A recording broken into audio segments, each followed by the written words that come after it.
first in the news, full body scanners at the Super Bowl in 2012. At least that's what was reported earlier in the day. According to WPRInews.com, reporter Matt Touche said despite a congressional demand for an investigation into the machines following health concerns, the scanners will be a part of the security set in Indianapolis this weekend, marking the first time the controversial devices have been used for a public sporting event. However, there's been an update, and Homeland Security and TSA have now tweeted that they will not use body scanners. And this reporter, Matt Touche, has revised his statement where he earlier said Lucas Oil Stadium told him he'd have to go through the body scanners. Now he claims they are, in fact, only metal detectors. Now, given the fact that the TSA has been caught lying about all kinds of different issues, including promises to stop groping children under 12 and that they were going to test the radiation body scanners for their harmful effects, you can't exactly believe them. But as Paul Joseph Watson writes, you can be sure you'll get a full body pat down and a groping if you do attend the Super Bowl. And why is the Football League so involved in Homeland Security's measures? Why do they keep saying there's going to be a threat against sports stadiums? And why do all the FEMA continuity of government exercises always involve rounding up the mass of the population into stadiums? Questions for a different time, but we'll keep an eye on that as they have two-faced statements regarding the upcoming Super Bowl set for this Sunday. Meanwhile, with the economic collapse ensuing, survival is, of course, on everyone's mind. Here's what came to one person's mind. Come with me if you want to live. Come with me if you want to live. Come with me if you want to live. Of course, we're talking about James Cameron, who is now fleeing the U.S. for New Zealand. Now, on the one hand, he is working on a sequel to Avatar there, but on the other hand, many of the wealthy elites have fled the country with the writing on the wall as far as the economic collapse, the possibility of a bio-terror attack, and a whole lot more. Cameron's decision fits the trend of wealthy Americans pulling their money out of the country and reinvesting it to buy land in the Southern Hemisphere, escaping spiraling tax rates and protecting themselves against the potential for widespread social dislocation. Another interesting sign on the wall. Meanwhile, Washington state lawmakers are the latest to join a chorus of opposition in the bill for indefinite detention, now introducing a bill challenging the authority of the NDAA. Reps Jason Overstreet, Matt Shea, Vincent Bies, Kerry Condota, and David Taylor introduced HB 2759, the Washington State Preservation of Liberty Act, this week. It reads in part that the indisputable threat of terrorism is real and the full force of appropriate constitutional law must be used to defend this threat. However, winning the war against terror cannot come at the great expense of eviscerating the unalienable rights recognized by and protected in the United States Constitution and the Constitution of the State of Washington.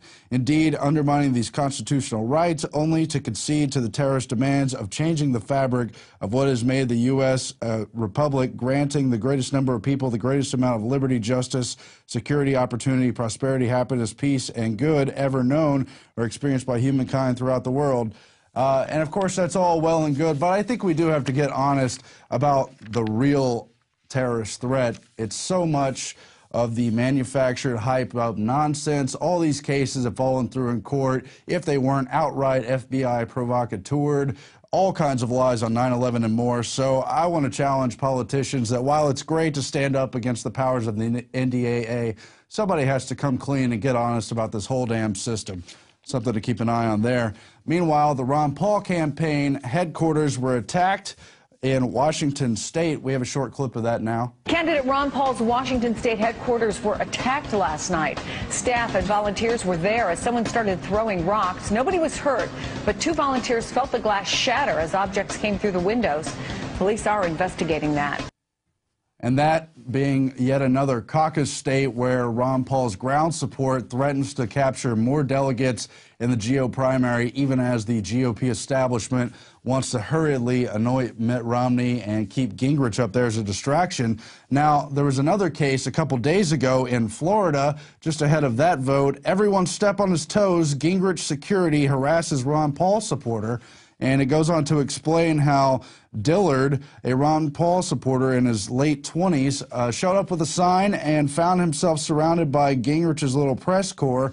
and where they were doing a stop, and Gingrich's own aides and security personnel started stepping on his toes, tried to intimidate him out of the area, and told everyone basically to get him. And he now has a broken foot or a fractured foot and other injuries and bruises just for holding up a Ron Paul sign in front of his lordship Gingrich. Now the Ron Paul campaign is demanding an apology from Gingrich and even suggesting that Gingrich should pay for the medical bills of Dillard, who does have a fractured foot according to reports. So just all kinds of nasty attacks on the Ron Paul campaign, even as he supposedly can't win, but he's winning the hearts and minds and trying to change the whole discourse over what it means to elect a puppet president and what direction our country is headed. Meanwhile, the family of slain border agent Brian Terry is now suing over the wrongful death against the federal government.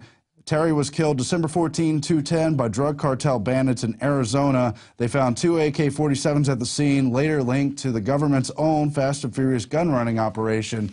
Of course, as part of that wrongful death lawsuit, there will be a great amount of disclosure that is at least possible if they don't obscure the investigation. As the family seeks justice, they complain, among other things, that they were lied to in their face shortly after his death by various federal agencies, and that's plenty disgusting. Of course, Kurt Nimmo does the background homework on there too, connecting the CIA's own involvement, according to the Washington Times, the mainstream press, in that larger Fast and Furious case. The agency helped arm the Sinaloa cartel, described in the Washington Times article as the, quote, preferred cartel on the street level near the American border. Of course, Wachovia Bank and others have been caught laundering massive amounts of money for the Sinaloa cartel, all tied in to that small case around Brian Terry, which is part of the larger Fast and Furious scandal. And we'll see how that all turns out.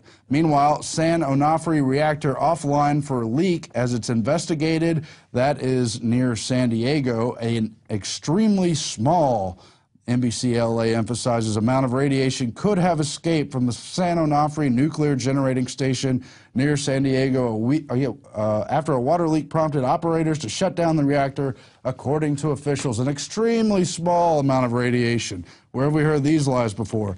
Meanwhile, only days ago, January 30th, Illinois' nuclear reactor loses power, venting steam. In Byron, Illinois, Exelon Nuclear says a reactor at its Byron generating station has been shut down after losing power, and steam is being vented to reduce pressure. However, they say the steam contains low levels of tritium, which is a radioactive isotope of hydrogen, but not at unsafe levels. Everything's safe, they keep reminding you. We heard this all before at Fukushima. For months, they denied anything was happening. Then you saw the head of TEPCO, the Prime Minister of Japan, all weeping on television, sorry that they had lied to their own people and the whole world about the grossly dangerous levels of radiation. Now let's look back to an AP report from 6 or 7 months ago in the summer, June 21st, 2011, in Illinois, right next to the Byron, Illinois nuclear reactor, where they discuss how tritium is being leaked. Tritium, which is a radioactive form of hydrogen, has leaked from at least 48 of 65 sites, according to the U.S. Nuclear Regulatory Commission and their records. Leaks from at least 37 of those facilities contain concentrations exceeding the federal drinking water standard, sometimes at hundreds of times the limit. And then look at the caption over here in the story.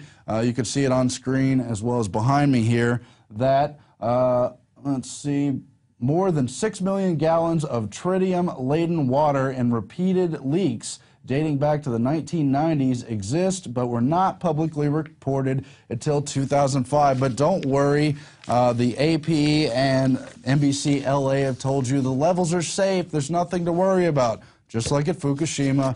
So, and we have a worldwide headline on that too, including the leaks in France and other parts of the country here in the U.S. and other parts across the world. It's just going on everywhere. Does it have something to do with Dr. Busby connecting the radiation levels with infertility?